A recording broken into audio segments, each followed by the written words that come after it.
Right. Good afternoon to everyone. Okay, now the class is C8 paper. So that is global environmental issues.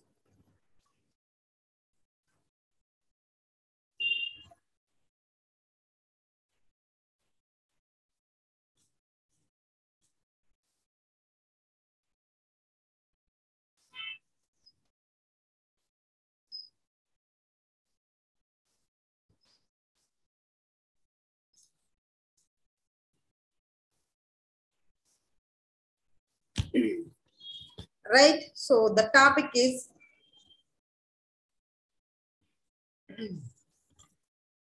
Earth energy and radiation budget and greenhouse effect. Right. So almost all of the Earth surface energy, it comes from the sun, right? So Earth energy budget refers to the tracking of how much energy is flowing into and out of the Earth's climate. So without the sun, the Earth, it would be, what happened? Freeze over, and it have a temperature below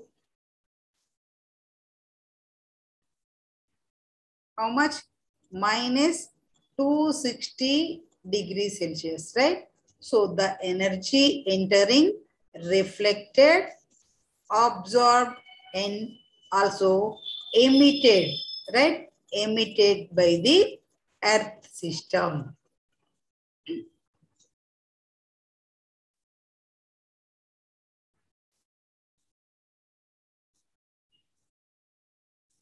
So the Earth energy budget refer to the tracking how much of energy is flowing into and out of the Earth climate, right? So where the energy is going, and if the energy is coming, balances with the energy going out. So the Earth receives energy from the sun, right? So, and also,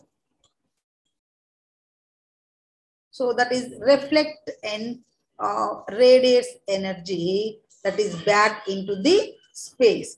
So this balance of incoming and outgoing energy creates our climate. So that supports life as we know it on the earth.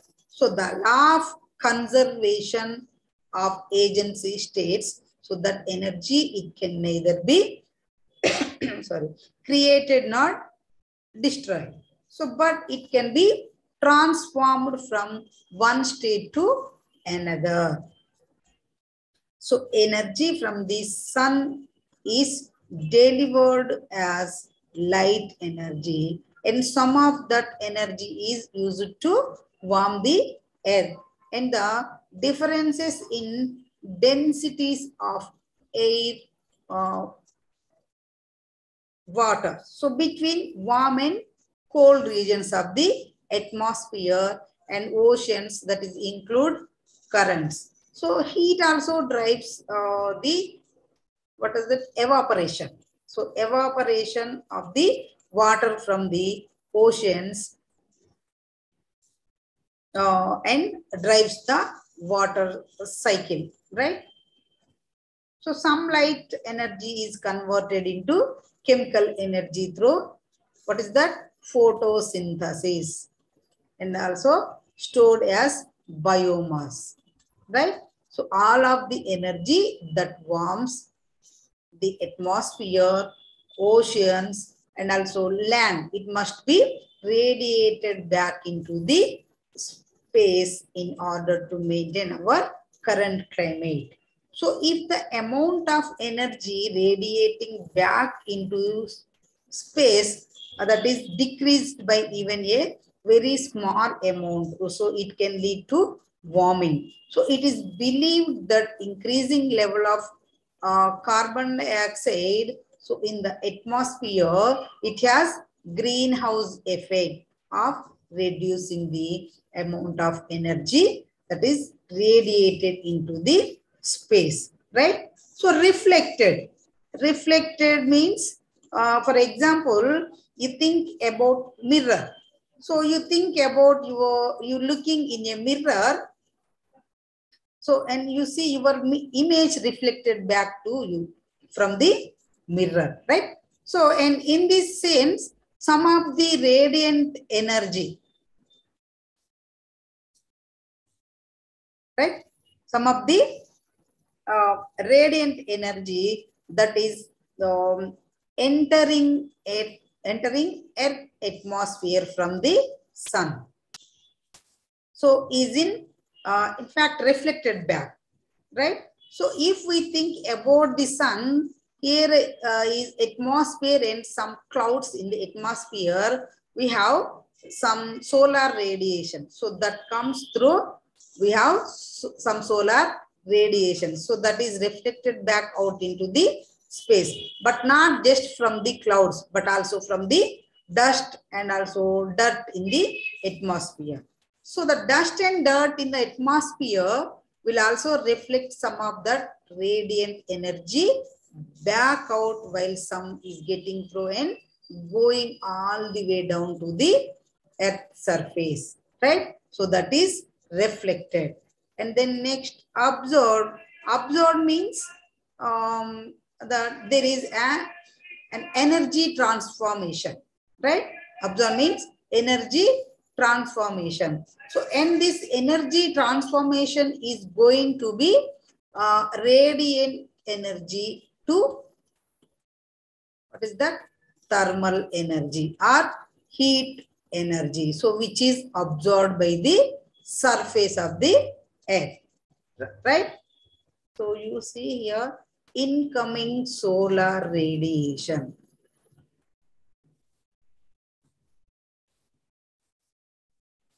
Right? Incoming solar radiation. So this is called also short wave radiation, right? Short wave radiation.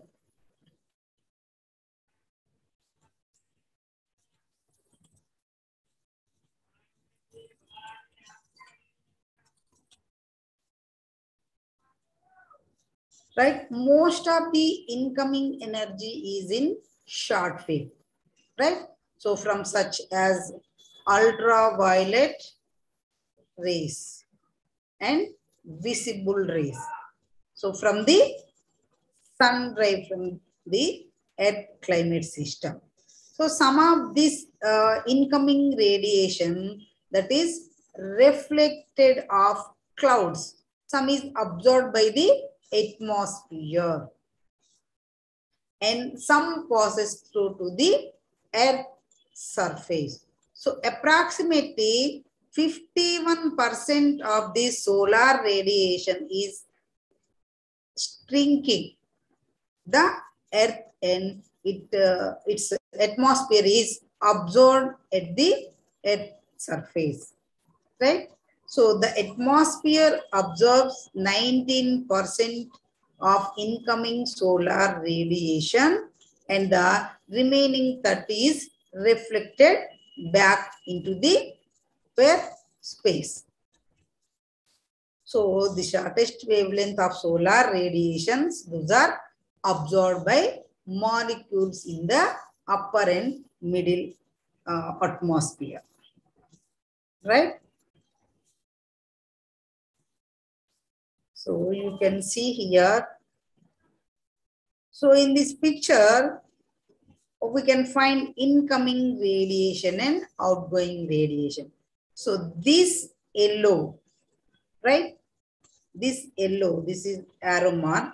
So this color indicates, or this color showing incoming radiation, incoming from the sun, right?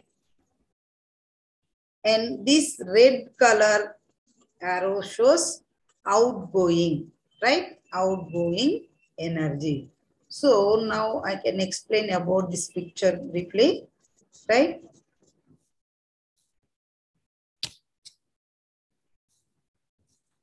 So you see here, first most important thing is, let's understand its form of this 100 units, right? This 100 units of energy that is received from the sun, right? So consider the isolation that is received at the top of the atmosphere, that is called TOP, right? TOP,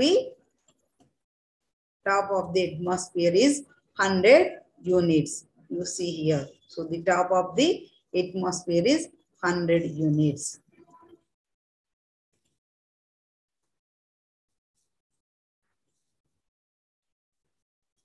Right? So now let's divide this 100 units. So in different segments and understand how it is divided, and finally how the 100 units incoming is actually equivalent to this 100 units outcome, right?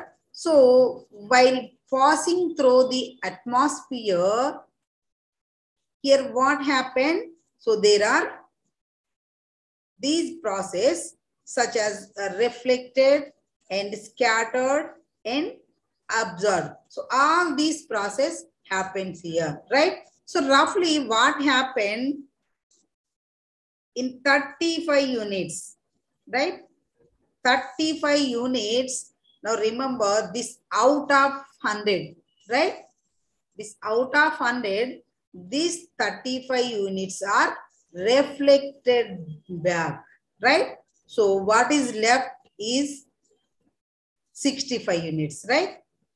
And 100 minus 35 equal to 65, right? So only 65 units are remaining. So 35 units are reflected back to the atmosphere even before reaching the Earth surface, right? Earth surface. So if you want to learn about the bifurcation of these 35 units,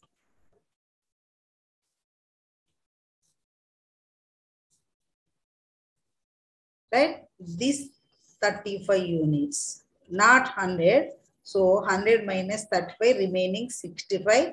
Okay, leave it. So you see this 35. So we want to bifurcation this 35 units. Okay.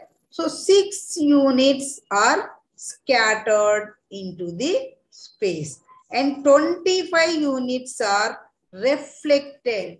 Remember this, reflected back from the top of the clouds only. So the temperature are clouds, right? And 2 units from the snow and ice covered areas of the earth also going back. So that is important, right? So these 35 units are gone from what we received already, right? So and this reflected remaining this 65, okay? So this 35 is completed here. 6 plus 27 plus 2. So that is 35, right? So leave it this. The next remaining 65 units. So and this reflected amount of radiation is 35 units are called, what is that? Albedo. Right? 35 units radiations are called albedo. So now let's learn about this albedo. What is this albedo? So the albedo means, so the portion of the incident radiation of the energy reflected back from the surface a body is called albedo, or reflection coefficient, or simple reflectivity. So albedo is an important concept in climatology and also astronomy and also some of the environmental management. So it plays a major role in the energy balance of the Earth surface. So as it defines the rate of the absorbed portion of the incident solar radiation. So albedo is basically what? The portion of the incident radiation of the energy and reflected back from the surface of a body, that is called albedo. So albedo reflection coefficient. So remember this terminologies. So the reflection coefficient is also be albedo only, and simply reflectivity, right? So it is written reflectivity, or it is written albedo, or it is written reflection coefficient. So remember, it is talking about same thing, right? So albedo, it can be simply defined as a measure of how much light that hits a surface, so that is reflected back without being absorbed, right? Without being absorbed. So albedo is an important concept in climatology, astronomy, and also environmental management, right? So we completed this 35 units. So going to this 65 units. Okay, you see the remaining 65 units, right? These 65 units are absorbed, right?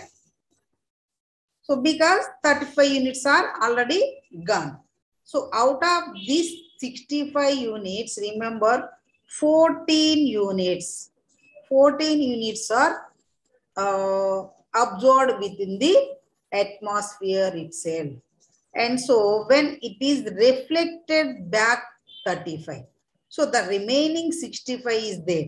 So out of which absorption happens now, so no reflection, remember absorption. So absorption happens for 14 units where in the atmosphere, and rest of 51 units by the earth surface. So that is important, right? 51 plus 14,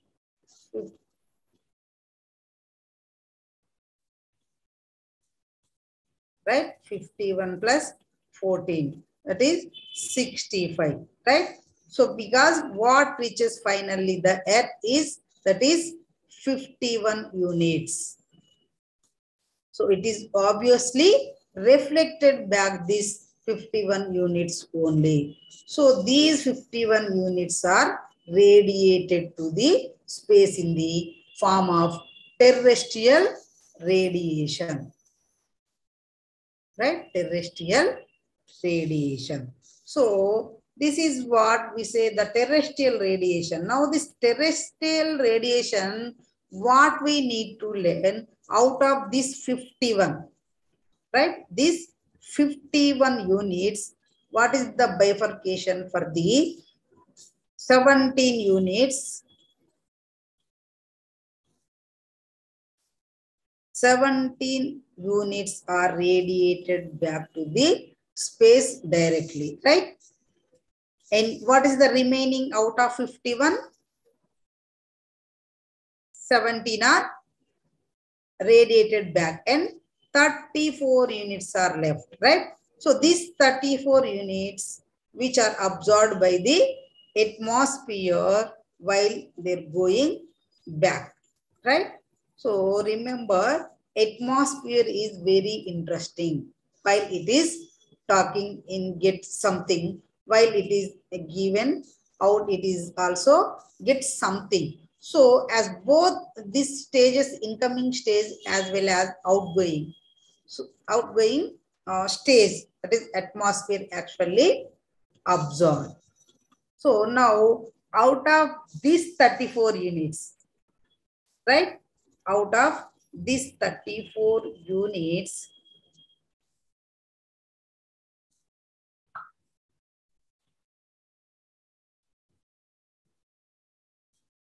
so again, bifurcation. So 6 units absorbed by the atmosphere directly. And then next 9 units, right? 9 units are through convection and turbulence. And then next remaining 19 units are through latent heat of condensation, right? So finally 48 units absorbed by the atmosphere.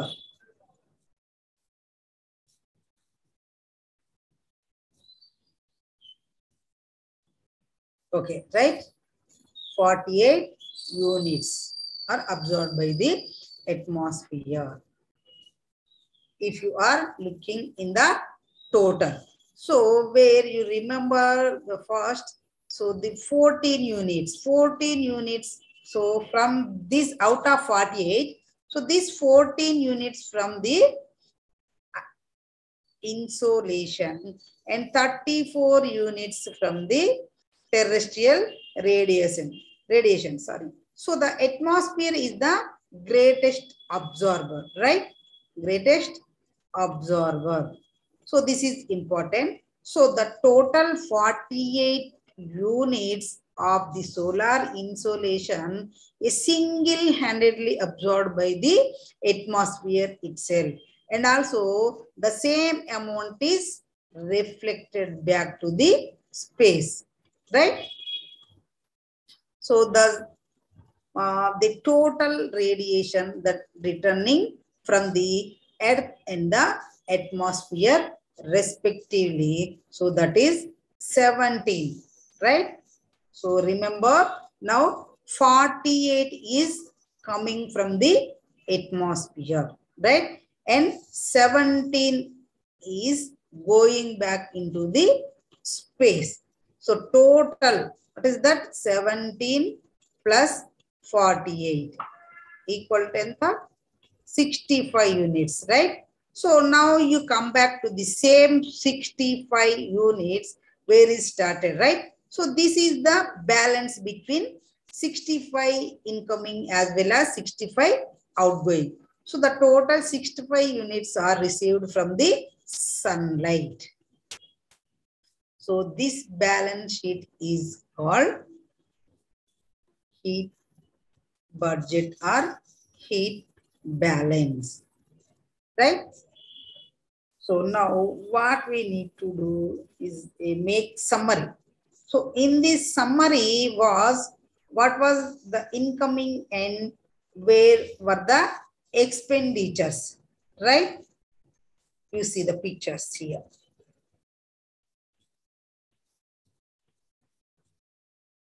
Hundred units, right? So you see here, these 100 units are solar insolation.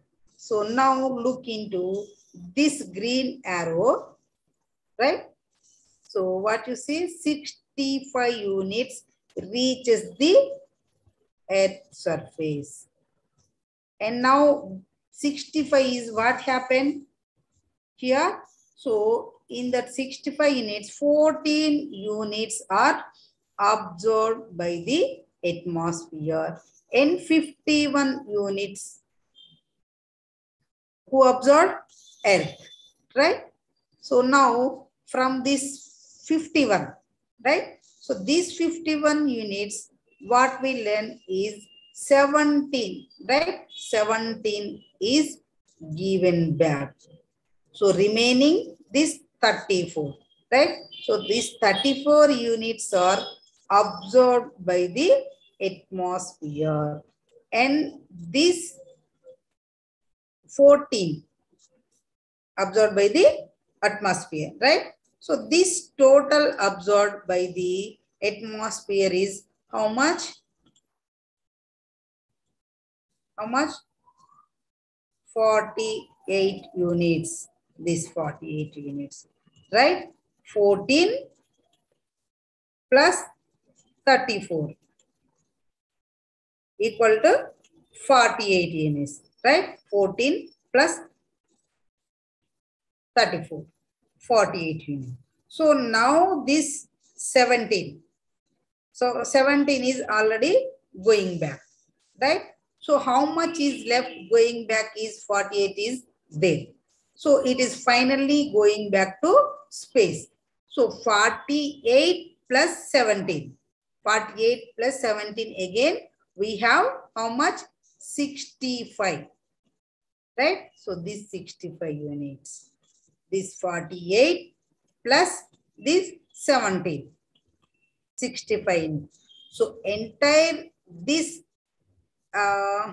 green arrow, right? So that is incoming, and yellow arrow is this yellow, right? Or orange. So this yellow arrow is outgoing. So 65 is came in and 65 is out, right? So this is the heat budget of the earth, right? The next, outgoing radiation. So outgoing radiation is in infrared form such as infrared rays. So this radiation is also called as long wave, right? Long wave radiation. So the earth surface, atmosphere and clouds so emit the radiation in the infrared band and near infrared band, right? So the outgoing infrared radiation from the earth surface, so that is also called, what is that? I already told, terrestrial radiation. So that is selectively absorbed by the certain molecules such as the particularly water vapor and carbon dioxide. So gases which are absorbed this infrared radiation are termed collectively as, what is that? Greenhouse gases. Greenhouse gases. Right? Gases which absorb infrared radiation are termed as greenhouse gases. So the water vapor and carbon dioxide, so those are emit infrared radiation. So the infrared radiation from greenhouse gases in the atmosphere that is emitted in all directions. So that is including back to the earth surface. So it is this re-emission to the earth surface that maintain a higher temperature on our planet. So then what would be possible without the atmosphere? So the condensed water is also an efficient absorber and emitter of infrared radiation. So the clouds act in a manner that is similar to greenhouse gases, right? So the major atmospheric gases, what is that? Oxygen and nitrogen. So those are transparent to incoming sunlight, but so those are also transparent to outgoing radiation also. So however, the water vapor and CO2, right? Water vapor and CO2 and also methane, right? Methane and also other trace gases. So those are opaque to many wavelengths of thermal radiation, right? So the increase in concentration of greenhouse gases like carbon dioxide, methane, increase the temperature of the lower atmosphere by restricting the outward passage of emitted radiation, that is resulting in global warming or global climate change. So when greenhouse gas molecules absorb the thermal infrared radiation energy and also their temperature will be raised. So these gases then radiate an increased amount of, what is that? Thermal infrared energy in all directions, right? Thermal infrared energy. So heat radiated upward continuously encounter greenhouse gas molecules. Those molecules are also absorb the heat and the temperature rises in the amount of heat they radiate increases, right? So the atmospheric heat budget of the Earth depends on the balance between insolation, that is incoming solar radiation, and outgoing radiation, that is terrestrial radiation. So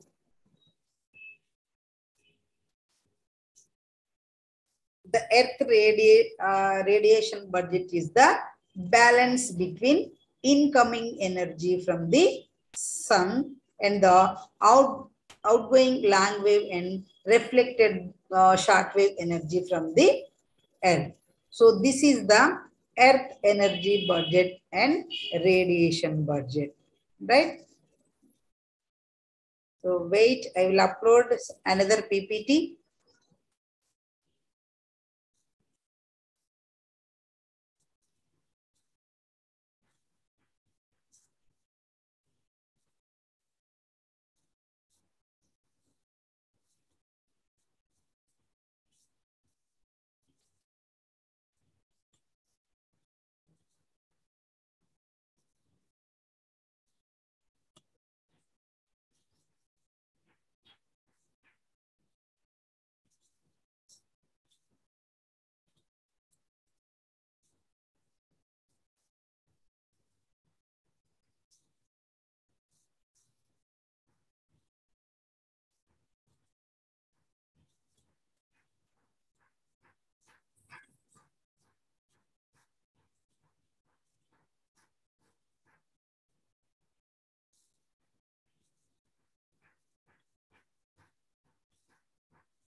Okay.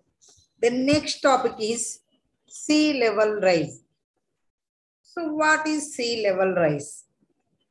So sea level rise is one of the most significant effect of the climate change or climate system, right? So sea level rise, that is SLR, right? That is called SLR. So it is one of the most worrying impacts of the global warming, right? So sea level is the base level for measuring elevation and depth on Earth, depth on the Earth. So hence sea level rise is a climate change phenomena through which the oceans water volume increases mostly as a consequence of ice sheets and glaciers melting and water thermal expansion.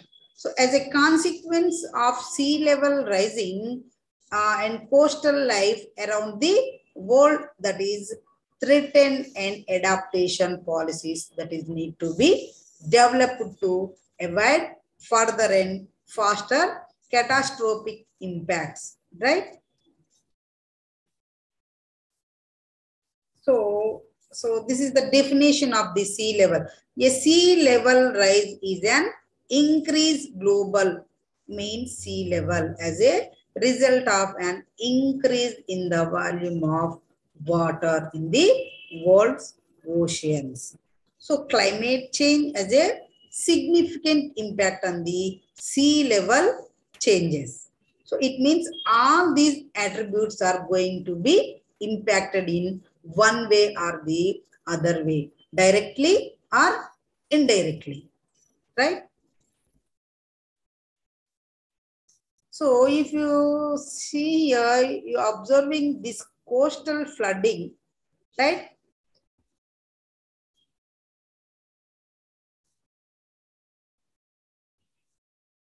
Coastal flooding here and ocean acidification and coral bleaching and inundation, and benthic damage, and also storm surge.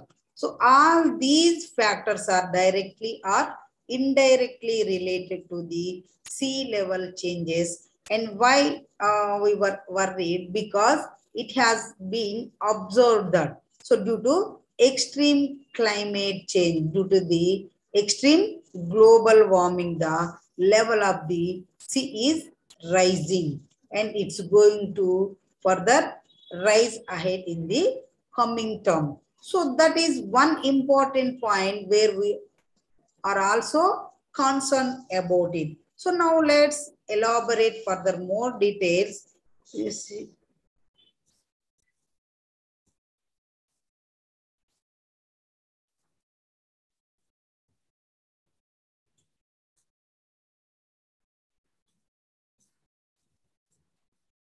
Right, you see here the sea level rise. So it is an increase in the level of the world's ocean due to the effects of climate change, especially what? Global warming induced by three primary factors.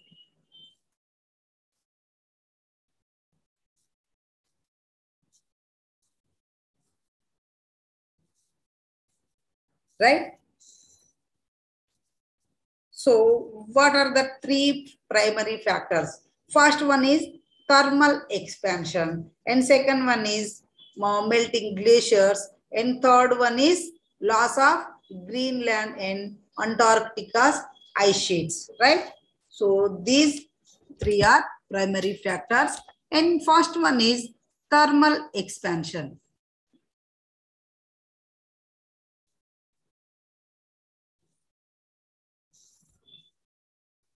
So it is basically what it is an increase in the level of the world's ocean due to the impacts or effects of the climate change, right? Especially global warming, which is induced by these three primary factors, right?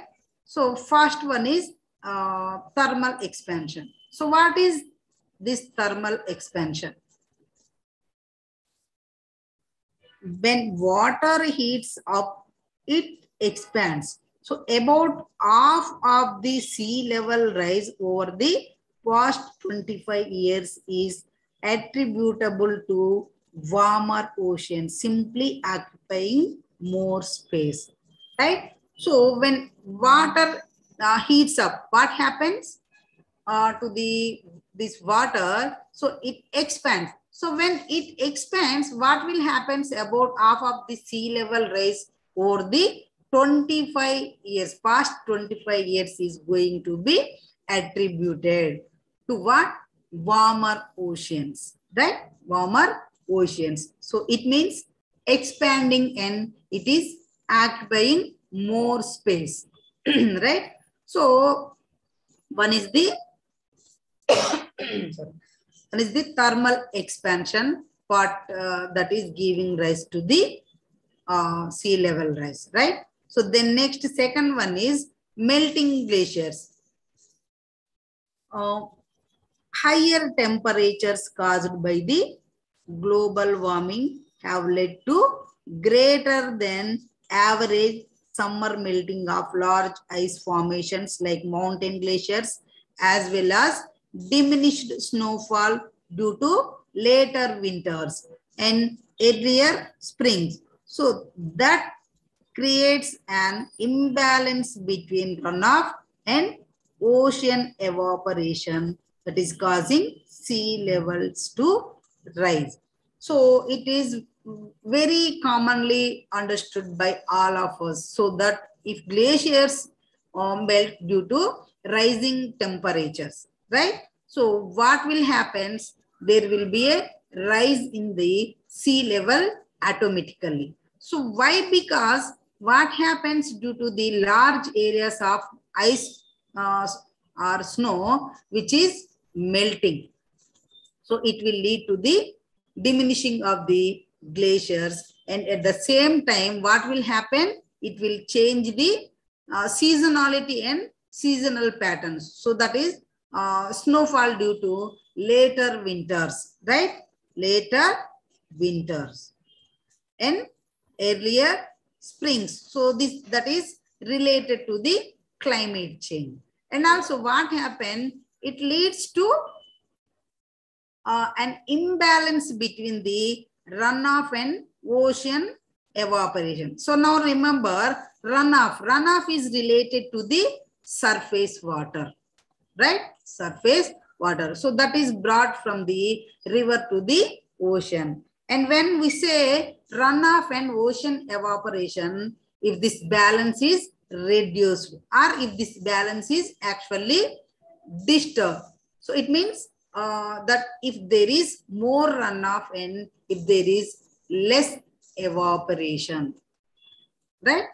So what will happen if there is an imbalance, right? There is an imbalance that will lead to the sea level rise. So that is one important point. Keep it in your mind. So apart from the salinity and temperature changes, so as well that we already know. So these are the two main primary factors which are of prime importance in terms of global warming and sea level rise. And also finally, we have another expansion that is not important to us, but loss of Greenland and Antarctica ice sheets. So that is as with mountain glaciers, that is increased heat is causing the massive ice sheets that cover Greenland and Antarctica, that is to melt more quickly and also move more quickly into the sea, right?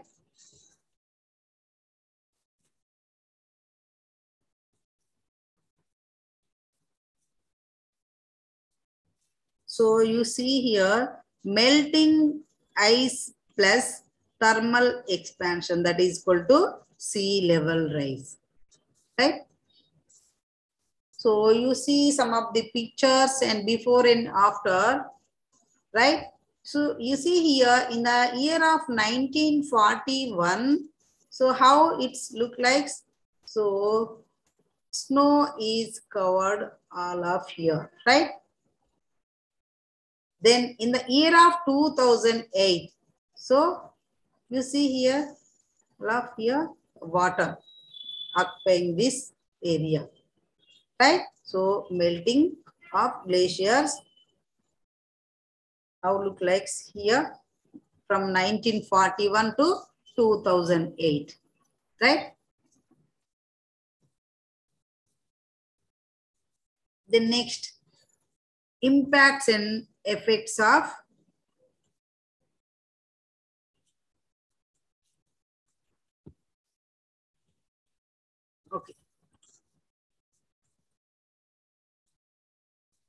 sea level rise. So now the concern is that population is human population. So that where we are more concerned about that. So if there is a rise in sea level, what is going to happen? So remember there is a vulnerable population group, right? So that region in various areas of the worldwide. So vulnerable population regions are populated regions and their predictions. So it have been mentioned here. And if you can observe here, so if you see in this particular map, so this particular map,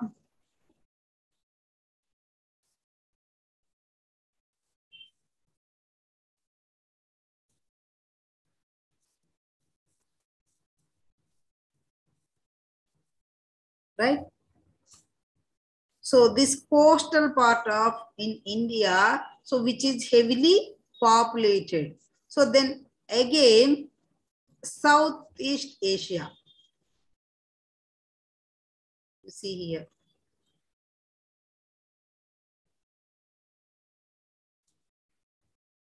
Southeast Asia. It is heavily populated in some parts in Africa. Here also.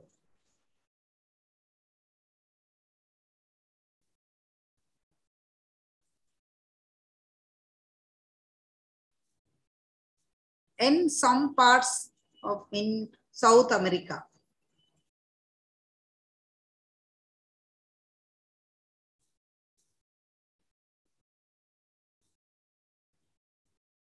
Right?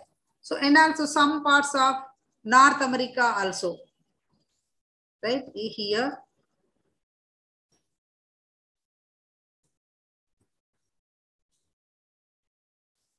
Right? As well. So, apart from the European nations as well. So, what we see considerably, these populations are going to be affected a great deal. Right? So, that is one important point. So, what we observe here, so the large coastal cities, so that is populations having greater population than 8 million over 50%. Right? 50% of United States population live in coastal areas. And that is greater than how much? 110 million. Right? 110 million. So that is a huge amount if you observe just for in United States itself. Right? So and then if you consider the whole world, so it is going to be a huge number. So, right? So that is going to be potentially impacted, right? Potentially impacted by the sea level rise, right? So that's why we are worried about this.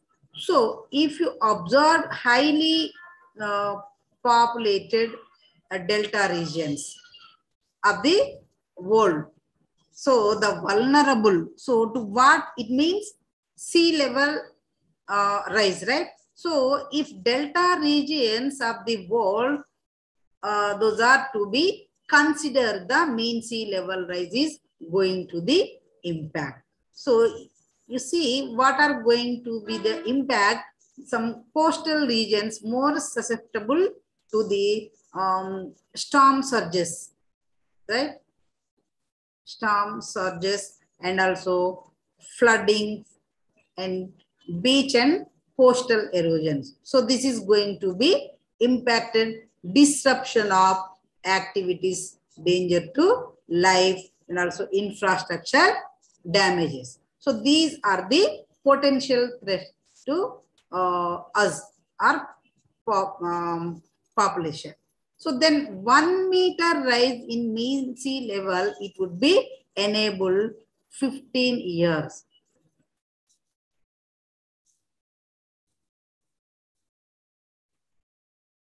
One meter rise in mean sea level in 15 years, storm flood areas. So that today they are only flooded by 100 years storms. So you see the amount of area that is being flooded in 100 years presently. So it will be flooded just in 15 years, right? So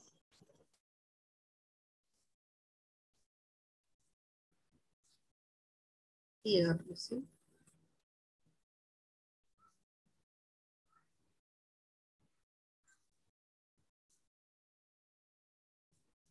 So just by 1 meter sea level rise, and that is a big concern across the world, right? So if you observe these areas, this one, so those are South Asia and Southeast Asia.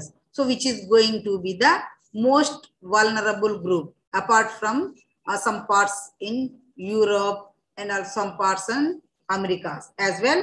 So that is going to be one of the most important areas, right? The next one is urban flooding.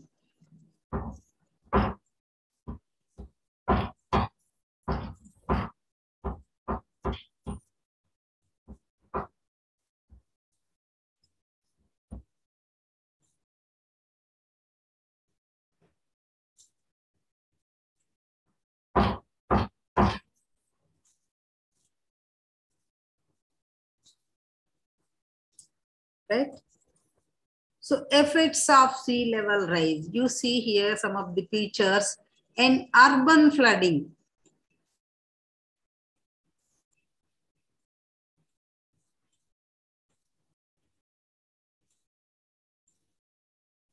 So it has become one of the major features, especially on those areas which are parts of the coastal cities, right? So you see some pictures in coastal cities here.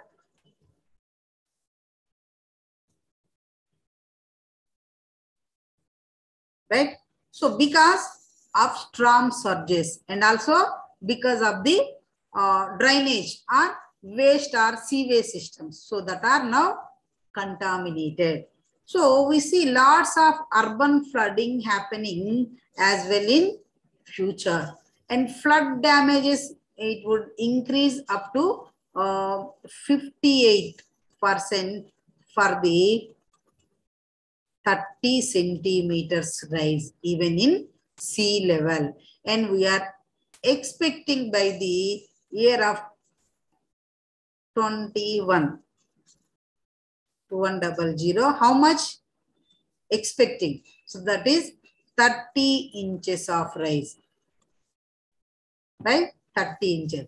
So just imagine how much it would be the flood damages by the year of the 2100.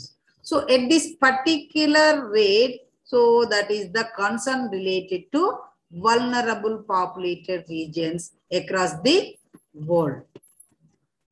So according to the current trend that we observe here, right? So that is important. Okay. Next, salt water intrusion.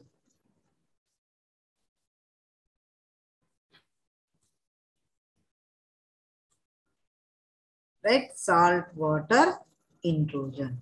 So salt water will penetrate further inland and upstream in estuaries, that is estuarine salt wet, right?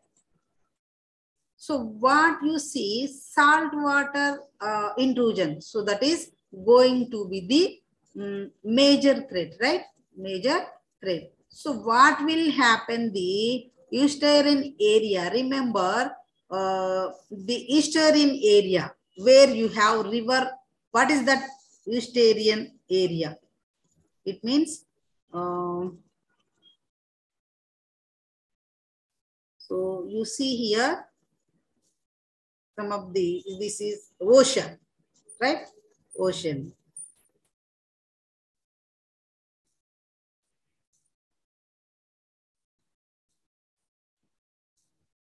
And sea water, sorry, river, here, river water mixing this here, this area. So the river water mixing with the ocean water or sea water, right? So this is river water and ocean or sea water. So this area, is called estuarine, estuarin, estuarine area, right? So if there is more sea level rise, more inland or inward intrusion of the salt water happens, and that is going to be a problem for the estuarine, this ecosystem, right? So the balance is going to be deteriorated, and then higher salinity impairs both surface water and human groundwater supply, right? So then higher salinity impairs both surface water as well, and not just surface water. We were dependent upon groundwater supply. So this saline water, if it comes to the land area, it is going to also impact our groundwater resources. So that is going to be a key concern as well. And apart from that, salt water intrusion, it would also harm ecosystems in what ways? So that is aquatic plants and animals. So that is salt marshes and mangroves. So those are going to be impacted, right? And higher salinity has been found to be decreased seed germination. So, and higher salinity, it has been found to decrease the seed germination. So, there is going to be a lot of problem on agriculture and horticulture.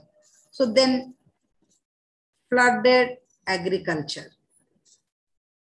Land takes a long time to recover from saline water, right? So if there is a salinity increase in the land, you cannot do anything. It is going to be rendered or degraded, right? Render or degraded land. So that is the biggest problem that we are going to face if there is going to be a significant rise in the sea level in the future, right?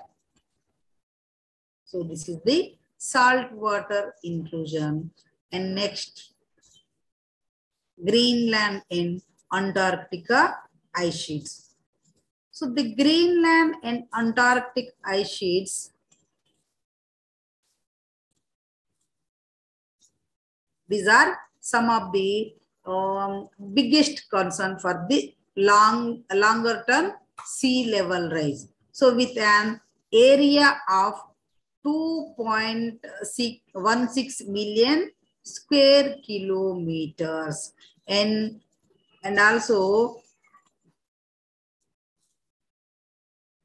80%, right? 80% of the Greenland.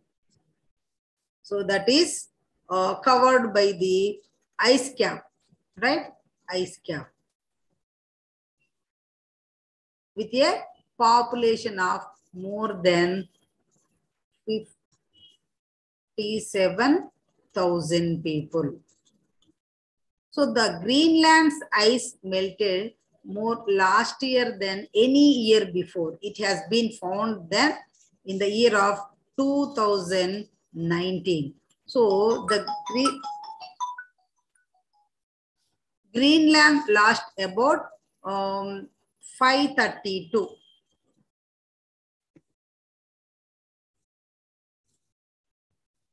532 billion tons of ice with 223 billion tons of ice in the year of July 2019, right? So in case the entire Greenland ice sheet melts, what happens is there in the world? So many peoples or millions of peoples will die, right? Millions of peoples will die. So if the entire Greenland ice sheet melts, sea level, it would rise by the 6 meters, right? 6 meters worldwide. So millions of peoples will die, right? So as with mountain glaciers, increased heat is causing the massive ice sheets that cover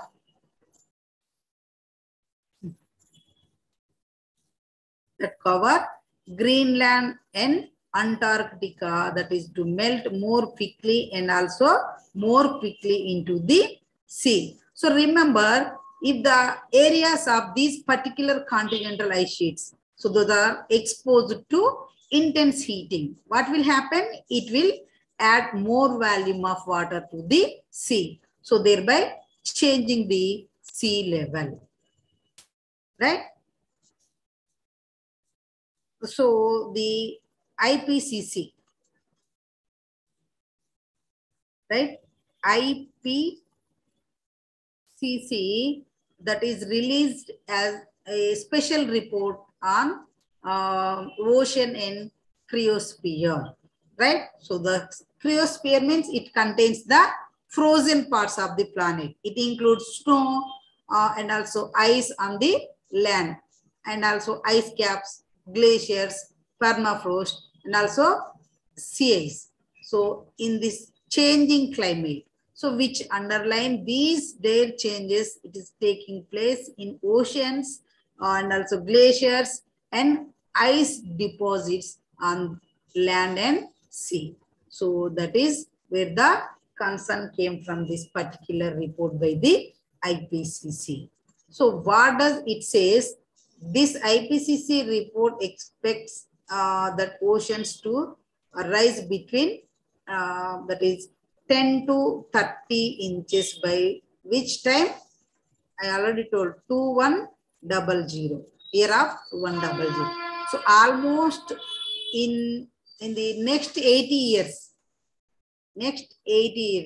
so that is going to rise by the 10 to 30 inches because the temperatures warming up to 1.5 degrees centigrade Fahrenheit, right?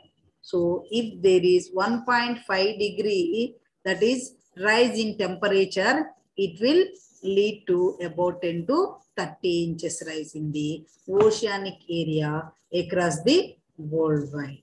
So that is importantly in terms of sea level rise or sea level changes that we observe around the world ocean according to this IPCC report, right? So,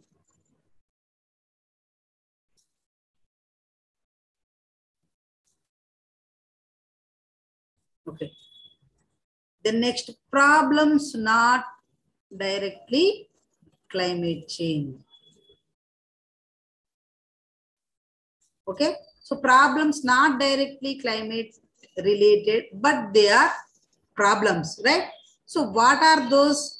First one is the tides and second one is storm surges. Tides, that is periodic changes due to changing orbital motions of the earth and moon. So that is going to be also impacted.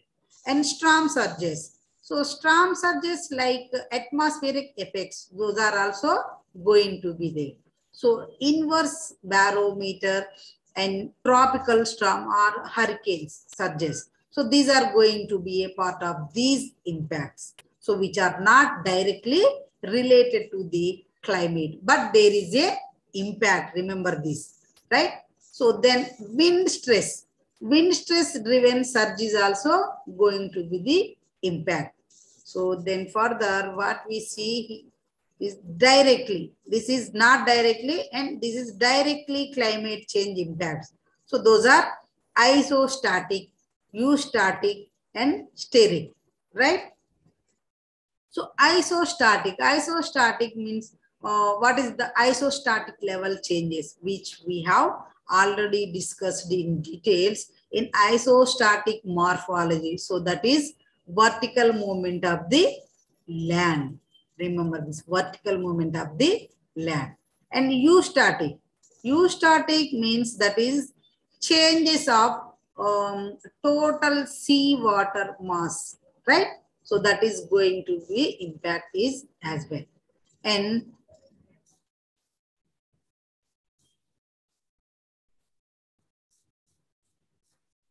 steric. So that is thermal expansion, right? Thermal expansion of water volume. So these changes, so these are directly related to the climatic change that we observed in the oceans. So this is going to be the greatest impact, right? So then you see here, starts. This is right. Any uniformly global change of sea level that may reflect a change in the quantity of water in the ocean or a change in the shape and capacity of the ocean basins that results in change in sea level. This is eustarts. And isostarts, changes in Earth's geology. That is the tectonic plates of the Earth Those are moving in a slow pace constantly. So this changes the structure of the earth and increase or decrease the height of land above the below the sea level, right? The next mechanism of the changes in sea level. So now what are the mechanisms of the change in sea level? So how it changes? So the fluctuations. So the fluctuations of sea level involve three basic mechanisms, right? So those are, first mechanism is changes in the ocean water volume, and second one is changes in ocean basin volume, and third one is changes in the geo, right? So geo, that means shape of the earth, right? So remember, because of mass changes, there is a potential. So that shape of the earth, that is also going to be impacted because of isostatic and eustatic changes, right? Isostatic and eustatic changes. So such changes occur due to these factors. First one, changes in the volume of mid-oceanic ridges, right? So this is going to impact, it has been observed since the late Cretaceous period. So that there has been a steady increase in volume of mid-oceanic ridges, right? So, and the next one is accumulation of sediments on the ocean floor. So this is also going to be impact. And the next, impact of orogenesis. So impact of orogenesis, that is mountain genesis, right? For example, it is assumed that the Tibetan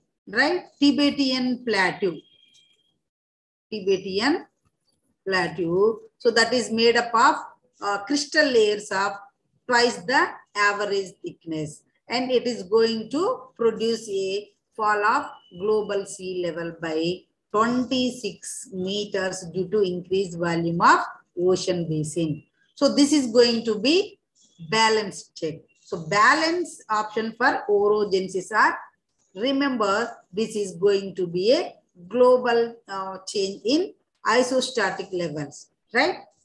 So the next one is drying out of small ocean basins. So the small ocean basins are going to be dried out, right? Dried out.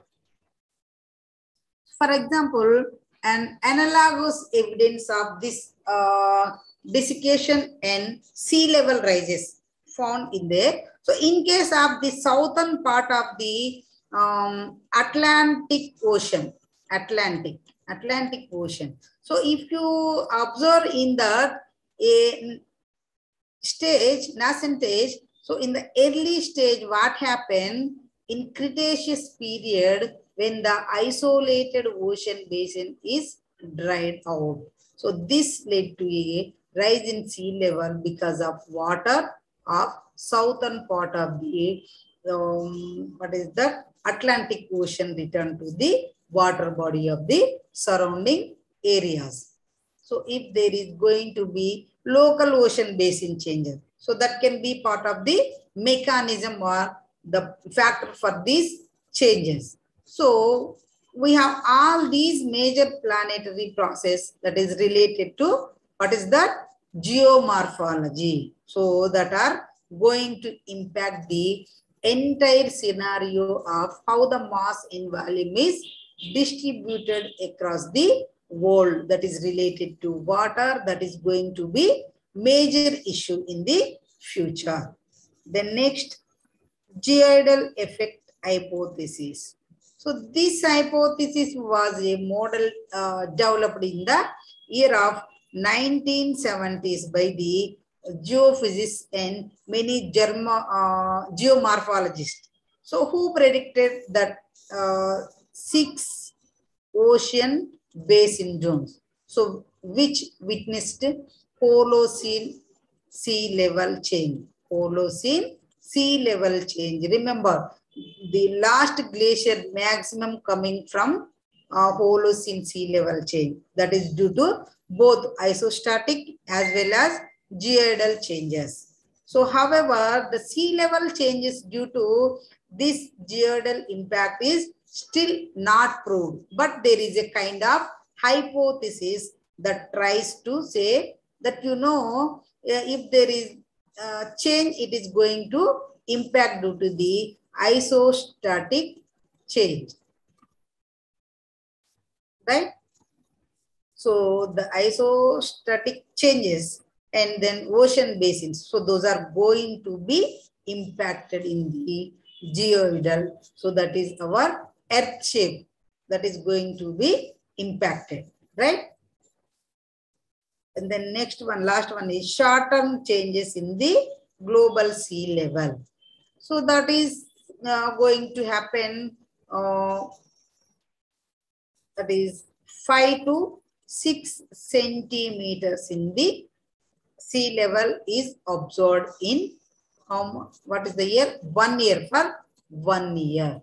So, and if it is going for a further fluctuations of sea level, that is reached to 20 to, already told about this, 20 to 30 centimeters or more in all areas of the world. So that is going to happen. So then it happens due to short-term factors. So what are the short-term factors? Those are density changes and atmospheric pressure and velocity ocean currents, ice formation and fall in sea level, and filling up of water along windward ports, right? So if you see this diagram, the low pressure here, so the low pressure here, so then you have sea level, right?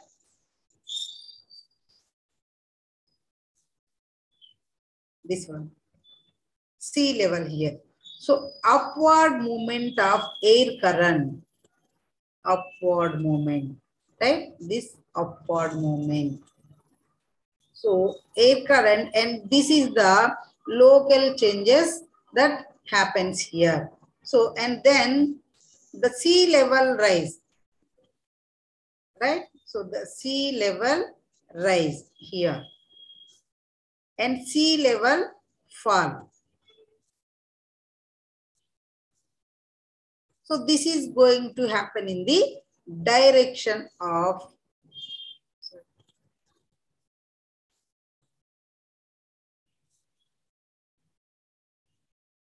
right? So direction of ocean currents as we observe here, right? So these are the local changes of short-term factors. So that relate to the sea level changes at particular places. So this is also give impact to the long-term changes, right? So this is the sea level rise impacts and effects, right? Okay. The next class is Vasanti Madam taking the class. Okay. Okay, madam. Any doubts? Only 18 members are presented.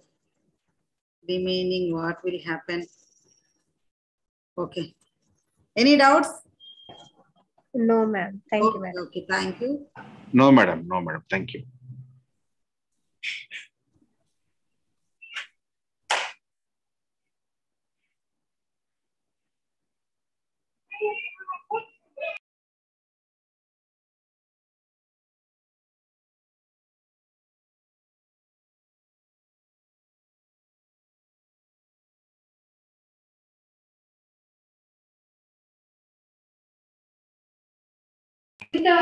Yes, madam. It is understood. Yeah, not required.